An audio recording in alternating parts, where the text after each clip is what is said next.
Hello everyone, नमस्कार। Online विद्याधन classes में आप सभी का स्वागत है। आज हम बात करने जा रहे हैं नए टेस्ट के बारे में। जैसा कि आप सभी को पता है कि इस समय हम रेलवे शिक्षक भर्ती 2025 में टीजीटी पीजीटी के प्रोफेशनल एबिलिटी वाले पोर्शन को कवर कर रहे हैं, जिसमें ये फ्री प्रैक्टिस सेट होगा और ये 50 नंबर वाली क्लास के नाम से ही हम जानेंगे, क्योंकि 50 नंबर ही आपके लिए बहुत इंपॉर्टेंट है। यदि आपने इनको अच्छे से कवर कर लिया तो ये मान के चलिए कि आप अपने एग्ज़ाम को बहुत अच्छी तरीके से क्वालिफाई कर जाएंगे 50 नंबर को, अगर आपने उसको अच्छे से कवर कर लिया। तो चलिए शुरू करते हैं बिना किसी बाधा के। बोलिए जय श्री राम। पहला क्वेश्चन है आज के इस टेस्ट का, शिक्षा मनोविज्ञान की कौन सी वस्तुनिष्ठ विधि नहीं है। वस्तुनिष्ठ विधि नहीं है, ये आपको बताना है। पहला ऑप्शन है आपके पास साक्षात्कार, विवेदात्मक, गाथा वर्णन या मनोभौतिकी। 4 ऑप्शन आपके पास दिए गए हैं, आपको बताना कि वस्तुनिष्ठ विधि कौन सी नहीं है। इसका जो राइट आंसर होगा वो होगा गाथा वर्णन।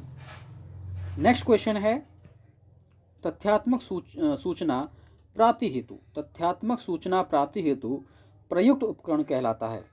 तथ्यात्मक सूचना मतलब फैक्चुअल चीज़ें अगर मैं प्राप्त करनी है किसी पर्सन से, तो हम किस चीज़ का प्रयोग करेंगे, किस टूल का प्रयोग करेंगे। मतावली, रेटिंग स्केल, अभिवृत्ति मापनी या प्रश्नावली। तथ्यात्मक सूचना प्राप्त करने के लिए हम जो है किस का प्रयोग करेंगे, ये आपसे पूछा गया है यहाँ पर। जब हमें अच्छे से पता है कि हम तथ्यात्मक जानकारी प्राप्त करना चाह रहे हैं, मतलब फैक्चुअल चीज़ें हैं जिनमें किसी भी यस और नो में ही हम उसको प्राप्त कर सकते हैं, तो हमें उसके बहुत सारे मतों की आवश्यकता नहीं है, हमें उसके रेटिंग स्किल का पता करना नहीं है, हमें उसके अभिवृत्ति का मापन नहीं करना, हमें करना है उसके सिर्फ फैक्चुअल चीज़ें प्राप्त करनी है। हम प्रश्नावली भरवा लेंगे उससे और क्वेश्चनर उससे भरवा लेंगे और हमें फैक्चुअल चीज़ें प्राप्त हो जाएंगी। नेक्स्ट क्वेश्चन है सर्वप्रथम किसकी सहायता से ने जो है सहायता अनुदान प्रणाली का सुझाव दिया था। ये आपके पास 4 ऑप्शन दिए गए हैं। चार्टर एक्ट 1813 में, वुड के घोषणा पत्र 1854 में, हंटर कमीशन 1882 में या सार्जेंट समिति कमेटी जो आई थी 1944 में। अब ये जो है आपके पास ऑप्शन, जब आपने इन चारों चीज़ों को पढ़ा होगा तो निश्चित तौर पे आप इसको कवर कर पाएंगे। अगर आपने इन चीज़ों को नहीं पढ़ा है अभी तक, तो आप हमारे यूट्यूब चैनल के प्लेलिस्ट मैंने बना दी है। प्लेलिस्ट में यूजीसी नेट एजुकेशन के नाम से पोर्शन होगा, उसमें जाके आप इनको देख लेंगे, आपको ये चीज़ें सारी कवर हो जाएंगी। अगर आपको इन चीज़ों को और डिटेल में पढ़ना है तो आप हमारे एप्लीकेशन पे जा सकते हैं। एप्लीकेशन का लिंक मैंने नीचे डिस्क्रिप्शन में दे रखा है। ऑनलाइन विद्याधन क्लासेस के नाम से गूगल प्ले स्टोर पर एप्लीकेशन है, वहाँ से आप जो है देख सकते हैं इसको। इसका जो राइट आंसर होगा वो होगा आपका वुड का घोषणा पत्र। नेक्स्ट क्वेश्चन है आपका, विश्व भारती की स्थापना किसने की थी। विश्व भारती की स्थापना किसने की थी। आपके पास 4 ऑप्शन दिए गए हैं, अरविंदो, टैगोर, मालवीय और गांधी जी। आपको ये पता होगा कि विश्व भारती जो है कलकत्ता में स्थापित है और इसके जो संस्थापक महोदय हैं वे हैं टैगोर, रविंद्रनाथ टैगोर। इनको RNT के नाम से भी हम जो है शॉर्ट फॉर्म में कह देते हैं। खुला विश्वविद्यालय संबंधित होता है। खुला विश्वविद्यालय का मतलब ओपन स्कूल्स की बात यहाँ पर हो रही है, ओपन स्कूल की यहाँ पर बात हो रही है, ओपन यूनिवर्सिटीज़ की यहाँ पर बात हो रही है। ये है जो शिक्षा की किस शिक्षा से संबंधित होता है। औपचारिक साधन, अनौपचारिक, निरौपचारिक या इनमें से कोई नहीं। औपचारिक का मतलब हो जाता है आपका फॉर्मल एजुकेशन, फॉर्मल एजुकेशन। ये हो जाता है इनफॉर्मल एजुकेशन और ये हो जाता है नॉन फॉर्मल एजुकेशन। अब इसमें से आपको ये बताना है कि इसमें से जो है कौन सा ऑप्शन ओपन स्कूल के अंतर्गत आ जाता है। ओपन स्कूल में आपका ये माध्यम होगा, ओपन स्कूल का ये जो माध्यम होगा वो होगा निरौपचारिक साधन, क्योंकि निरौपचारिक साधन जो है हमें सबसे अंत में आए और इनका माध्यम होता है कि जो बच्चे नहीं पढ़ पाए 4 दीवारी के अंदर, वो अपनी शिक्षा को आगे पढ़ सकते हैं, बढ़ा सकते हैं। हाँ, फॉर्मल में क्या आएगा, फॉर्मल में हम जो एक 4 दीवारी के अंदर रहकर पढ़ते हैं। अनौपचारिक शिक्षा हर किसी को उपलब्ध होती है। अनौपचारिक शिक्षा से मतलब हो जाएगा मंदिर हो गया, मस्जिद हो गया, राज्य हो गया, खुले में हम जो कुछ सीख रहे होते हैं वो सब कुछ जो है आपका अनौपचारिक साधन में आ जाता है। इसकी कोई बाउंड्री नहीं होती है, ये जो है बाउंड्री लेस एजुकेशन होती है इस तरीके से, मान के चलिए। नेक्स्ट क्वेश्चन है आपका, प्रौढ़ शिक्षा कार्यक्रम किस आयु वर्ग के लिए है, ये आपसे पूछा गया है। 16 से 25 वर्ष, 17 से 35 वर्ष, 15 से 35 वर्ष या 30 से 35 वर्ष। आपका इसका जो राइट आंसर होगा वो 15 से 35 वर्ष के लिए प्रौढ़ शिक्षा, एडल्ट जो एजुकेशन का जो कंसेप्ट लाया गया था वो जो है लाया गया था कि 15 से 35 वर्ष जिनकी शिक्षा छूट गई है उनको शिक्षा देना है, तो हम जो है प्रौढ़ शिक्षा कार्यक्रम के अंतर्गत उनको शिक्षित कर सकते हैं। नेक्स्ट क्वेश्चन है, राष्ट्रीय एकता के विकास में कौन बाधक तत्व नहीं है? राष्ट्रीय एकता के विकास में कौन बाधक तत्व नहीं है? जातिवाद, सांप्रदायिकता, भाषावाद या चरित्र का निर्माण? ये सिंपल सा क्वेश्चन है, समझ के आप आंसर देंगे। तो राष्ट्रीय एकता के बारे में आप पहले आपको पता होना चाहिए, तब जब आपको पता होगा तब आप इसको कवर कर सकेंगे। इसका जो राइट आंसर होगा वो होगा चरित्र का निर्माण राष्ट्रीय एकता में बाधक तत्व नहीं होता है। नेक्स्ट क्वेश्चन है, नैदानिक परीक्षण के द्वारा ज्ञात की जाती है छात्रों की योग्यताएं, क्षमताएं, कठिनाइयां और कमजोरियां या उनकी रुचियां। इसका जो राइट आंसर होगा, अगर हमें नैदानिक परीक्षण जो डायग्नोस्टिक टेस्ट होते हैं उसमें हम क्या करते हैं, नैदानिक परीक्षणों में हम जो है बच्चों की समस्याओं को समझते हैं, उनकी कमजोरियों को पहचान करते हैं, फिर रेमेडियल टेस्ट के माध्यम से हम उसकी समस्या का समाधान करने का प्रयास करते हैं। इसका जो राइट आंसर ऑप्शन नंबर 3।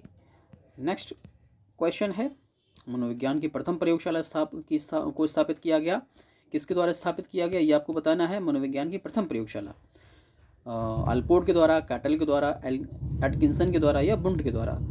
इसका जो राइट आंसर है वो है बुंट। बुंट ने प्रथम प्रयोगशाला स्थापित की, मनोवैज्ञानिक प्रयोगशाला, यहाँ पर मनोविज्ञान की जो प्रथम प्रयोगशाला थी वो बुंट के द्वारा स्थापित की गई थी। नेक्स्ट आपके पास क्वेश्चन है, कौन नवाचार का संप्रेषण नहीं करता? कौन नवाचार का जो इनोवेटिव तकनीक है वो कौन इसके अंतर्गत नहीं आता? Akashvani, Doordarshan, radio tape recorder या चित्र? इसका जो राइट आंसर होगा वो चित्र ही होगा। नेक्स्ट क्वेश्चन है, कौन सा कारण छात्र असंतोष का नहीं है? शिक्षकों की अक्षमता, शिक्षकों का राजनीति में जाना, रोजगार या पेशेवर छात्र नेताओं की उत्पत्ति? छात्र असंतोष का क्या कारण नहीं है? छात्र असंतोष का जो कारण नहीं है वो है रोजगार, क्योंकि रोजगार की वजह से बच्चे अशांत नहीं होते। कई कारण हो जाते हैं, जैसे कि शिक्षक जो पढ़ा रहा है चार दीवारी के अंदर किसी विद्यालय, महाविद्यालय, विश्वविद्यालय में, वो क्षमतावान नहीं है। छात्रों का जो कि शिक्षकों के साथ राजनीतिकरण अपने आप में फंसे हुए हैं, या पेशेवर छात्र नेताओं की उत्पत्ति भी ये जो है कारण बन जाता है। विश्वविद्यालय स्तर पर आपने इन चीज़ों को देखा होगा। नेक्स्ट जो आपके पास ऑप्शन है, नेक्स्ट क्वेश्चन है क्वेश्चन नंबर 12, कौन सा कारण छात्र असंतोष का नहीं है? शिक्षकों की अक्षमता, शिक्षकों की राजनीति, रोजगार या पेशेवर छात्र नेताओं की उत्पत्ति? मुझे लगता है ये क्वेश्चन रिपीट हो गया है दोबारा से। चलिए कोई बात नहीं, हो गया तो हो गया। इसका जो राइट आंसर है वो है आपका रोजगार। नेक्स्ट क्वेश्चन है, एक उपलब्धि परीक्षण में आवश्यक नहीं है, एक उपलब्धि परीक्षण में आवश्यक होता है। ये उपलब्धि परीक्षण का इंग्लिश हो जाता है अचीवमेंट टेस्ट की बात यहाँ पर हो रही है।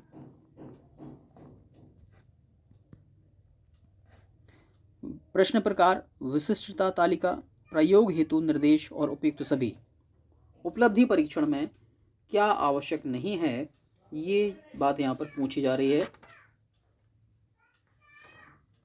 क्या क्या आवश्यक है ये पूछा जा रहा है। उपलब्धि परीक्षण जब भी बनाया जाएगा तो प्रश्न भी रखे जाएंगे, एक तालिका भी दी जाएगी, प्रयोग हेतु निर्देश भी दिए जाएंगे। इसका मतलब हो जाएगा ऑप्शन नंबर 4 इसका जो राइट आंसर होगा। निष्कर्ष संदर्भित परीक्षण NRT में एक विद्यार्थी की किसी समूह में सापेक्ष स्थिति का पता किया जाता है, या पूर्व निर्धारित मानदंड के अनुसार सफलता या असफलता के बारे में बताया जाता है, किसी आदर्श की समग्र स्थिति को बताता है, या किसी मानक के संदर्भ में सापेक्ष स्थिति को बताता है। ये आपको बताना है। निष्कर्ष संदर्भित जो मापन होते हैं वो जो है पहले से निर्धारित मानदंड के अनुसार सफलता या असफलता के बारे में हमें अवगत कराते हैं। नेक्स्ट क्वेश्चन है, पाठ्य पुस्तकों को हटा देना मूर्खता से किसी प्रकार कम नहीं है। यह कथन किससे संबंधित है? आदर्शवाद से, प्रकृतिवाद से, यथार्थवाद से, प्रयोगवाद से। ये आपको बताना है कि पाठ्य पुस्तकों को हटा देना किसी मूर्खता से कम नहीं है, किससे संबंधित है। इसका जो राइट आंसर होगा वो होगा प्रयोगवाद, जिसे प्रयोजनवाद कहते हैं। प्रयोजनवादी जो है पाठ्य पुस्तकों को भी महत्व देते हैं। नेक्स्ट क्वेश्चन है, एक परीक्षण यदि वही मापन करता है जिसका मापन उसे करना चाहिए, तो वह एक विश्वसनीय परीक्षण कहलाएगा, निबंधात्मक परीक्षण कहलाएगा, वस्तुनिष्ठ परीक्षण कहलाएगा, या वह जो है वैध परीक्षण कहलाएगा। ये अगर आपको तभी समझ में आएगा जब आपको ये पता हो कि विश्वसनीयता क्या होती है, वैधता क्या होती है, वस्तुनिष्ठता क्या होती है। तो मैं आपको बता दूं कि विश्वसनीय जो परीक्षण होता है, किसी परीक्षण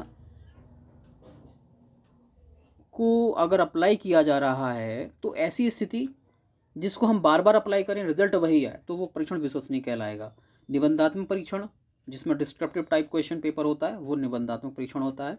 वस्तुनिष्ठ परीक्षण जिसमें मूल्यांकन की दृष्टि से किसी भी प्रकार का वाइसनेस ना आ पाए, जैसे कि ऑब्जेक्टिव टाइप टेस्ट है, वहाँ पर अगर किसी प्रश्न का उत्तर ए है तो ए ही रहेगा, बी नहीं हो सकेगा। जिसने ए लगाया होगा उसका आंसर राइट हो जाएगा, और जिसने बी सी डी लगाए होंगे उनके आंसर गलत हो जाएंगे। वैध परीक्षण क्या कहता है कि वैध परीक्षण वह परीक्षण होगा जिसका मापन करने के लिए उसे बनाया गया वही मापेगा वो। अगर बुद्धि का मापन करने के लिए कोई परीक्षण बनाया गया और बुद्धि का परीक्षण नहीं कर रहा है तो वो परीक्षण वैध नहीं होगा। ठीक है, इसका जो राइट आंसर है वो है वैध परीक्षण। नेक्स्ट क्वेश्चन है, और अनौपचारिक शिक्षा की प्रमुख विशेषता क्या है? अनौपचारिक शिक्षा, वही इनफॉर्मल की बात यहाँ पर हो रही है, इनफॉर्मल एजुकेशन, जिसके पहले हम इस क्वेश्चन की डिस्कशन कर चुके हैं। सबके लिए सुलभ है, विशेष वर्ग की शिक्षा होती है, केवल प्राणों के लिए उपलब्ध है, केवल स्कूल के बाहर पढ़ने वाले विद्यार्थियों के लिए है। ये आपको इसका राइट आंसर देना है, जल्दी से बताइए।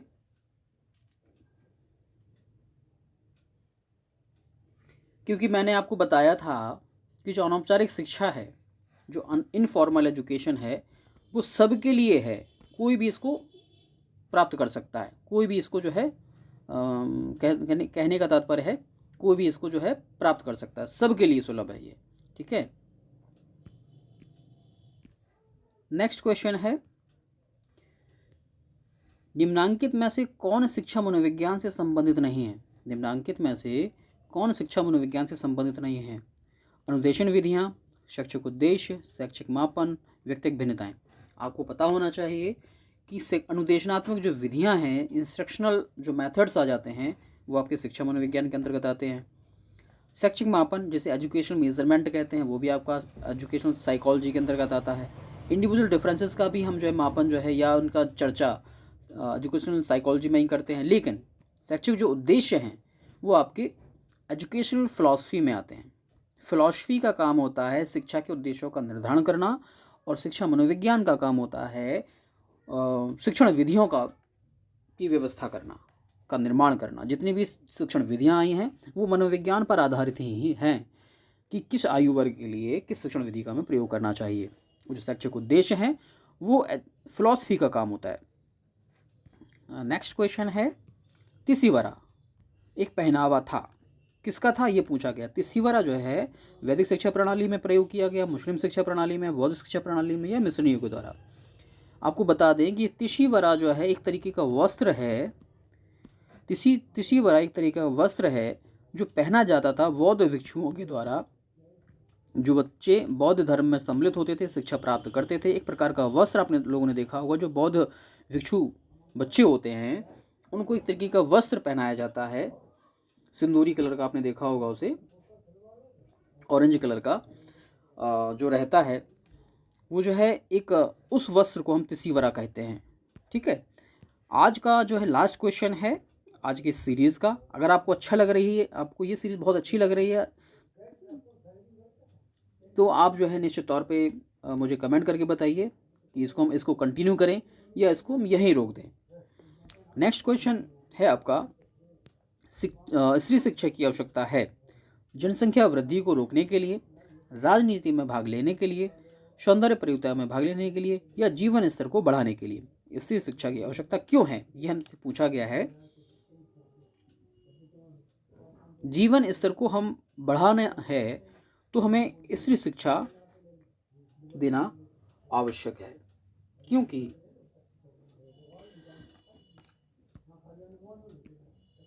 जब एक स्त्री शिक्षित होती है तो एक परिवार को ऊंचा स्तर देने में उसका महत्वपूर्ण भूमिका होती है, अच्छा बुरा समझने लगती है, तो परिवार भी आगे बढ़ता है। ठीक है, तो ये थे आज के इम्पोर्टेंट क्वेश्चंस को जिसमें मैंने शामिल किया। अगर आपकी इस वीडियो से रिलेटेड या आपकी कोई टीजीटी पीजीटी रेलवे से रिलेटेड या यूपी पीजीटी से रिलेटेड आपको कोई क्वेरी है तो आप मुझे कॉल कर सकते हैं दिए गए इस नंबर पर।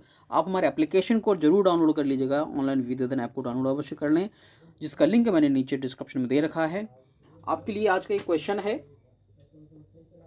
राशि टंडन मुक्त विश्वविद्यालय कहाँ पर स्थित है? राशि टंडन मुक्त विश्वविद्यालय कहाँ पर स्थित है, ये आपको बताना है। कमेंट बॉक्स में कमेंट करके बताइए, जिसका आंसर मैं जो है अगले वीडियो में आपको बताऊंगा। आशा है कि ये वीडियो आपके लिए आपको अच्छा लगा होगा। वीडियो अच्छा लगा तो वीडियो को लाइक करें, शेयर करें और चैनल को सब्सक्राइब करना ना भूलिए। मिलते हैं अगले वीडियो में, तब तक के लिए नमस्कार, जय हिंद।